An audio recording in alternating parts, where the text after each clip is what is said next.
Bismillahirrahmanirrahim. Assalamualaikum warahmatullahi wabarakatuh. Teman-teman yang dirahmatin oleh Allah, semoga kebahagiaan, kesejahteraan, dan kemuliaan selalu diberikan oleh Allah kepada kita semua. Teman-teman, beberapa waktu yang lalu saya sowan beliau Hadratul Mukarram Romo Kiai Haji Abdul Hamid Majid. Beliau adalah ulama dan kiai yang luar biasa. Beliau perintis, pendiri sekaligus pengasuh pondok pesantren Dulu Miladia. Beliau adalah kiai yang ketika kita memandang wajah beliau, hati kita itu tenang, mengingatkan kita kepada Allah. Senyumnya membuat hati kita nyaman dan betah lama-lama di samping beliau. Ketika kami sowan ke beliau itu, pada waktu itu ada juga dua orang yang sowan ke beliau. Orang ini baru pulang umroh, kemudian bercerita banyak kepada beliau Romo Yai, kelebihan ketika dua orang tamu ini umroh. Banyak ceritanya dan luar biasa.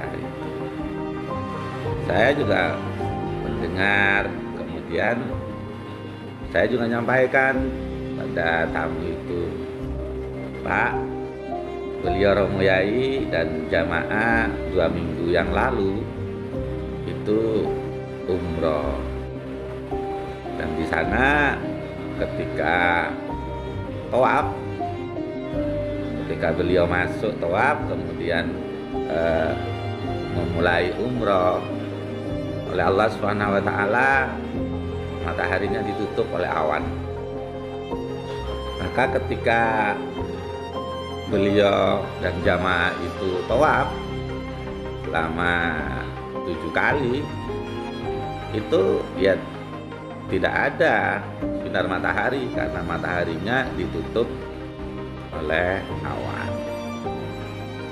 Baru ketika beliau selesai waktu itu, dan kemudian berhenti sejenak, kami mengaturkan beliau air zam-zam, maka matahari itu kemudian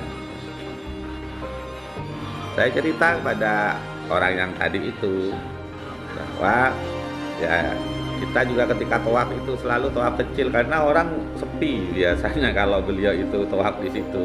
Nanti kalau udah selesai ada ribuan orang baru masuk ke situ. Mendengar saya cerita ke orang itu, maka beliau dengan tersenyum menyampaikan ke saya, Pak Salam, seharusnya kita ini malu kepada Allah, bukan bangga, karena kita tidak pantas memperoleh karunia seperti itu. Makanya kita harus malu, Pak Salam. Itu pembelajaran luar biasa untuk saya dan teman-teman, bahwa sungguhnya ketika kita memperoleh karunia Allah itu bukan bangga, tapi malu karena merasa tidak pantas untuk memperoleh karunia itu. Padahal saya itu dengar dari beliau Bunyai 3 bulan sebelum beliau umroh itu tiap malam beliau menangis berjam-jam, menangis pada Allah karena akan menjadi tamu manusia paling mulia, yaitu beliau Rasulullah, akan datang ke rumah Allah, yaitu Mekah. Makanya beliau menangis, jangan-jangan ketika di sana nanti tidak sopan, jangan-jangan ketika di sana nanti kurang adab. Itu 3 bulan sebelum beliau umroh. Dan ketika di pengajian Al-Hikam, beliau sudah menyampaikan, sering menyampaikan itu, Bapak, ibu-ibu yang mau umroh, monggo persiapkan lahir batin kita.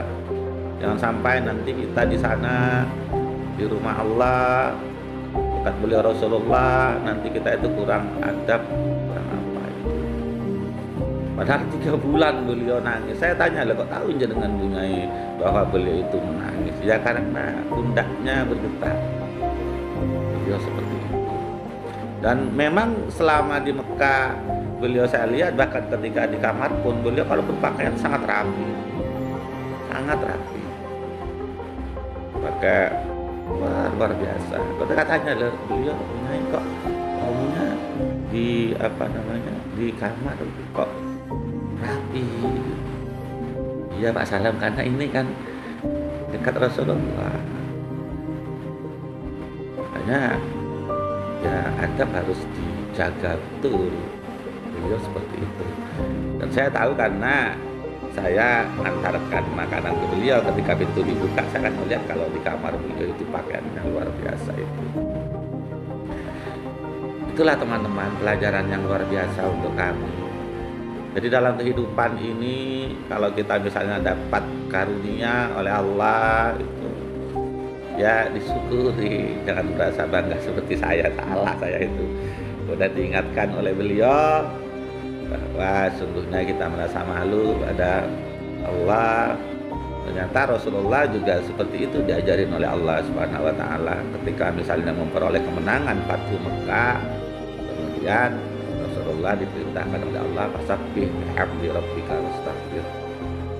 Maka tasbihlah memuji Allah dan kemudian mintalah taubat, minta ampun kepada Allah, sebab bisa jadi ketika kita mencapai titik itu memang ada kesalahan, padahal ini nabi yang sudah maksum itu oleh Allah diperintah untuk bertasbih memuji Allah dan kemudian jangan lupa taubat. Makanya pelajaran itu tidak pernah kami lupakan itu, karena kita diingatkan oleh beliau itu kan orang ketika kami salah, dan beliau dengan sopan santun, dengan lembut mengingatkan kami, saya bukan kami, saya. Sehingga ingat, semoga cerita ini teman-teman memberikan pelajaran bagi kita semua. Semoga ini berguna bagi kita semua. Terima kasih. Assalamualaikum warahmatullahi wabarakatuh.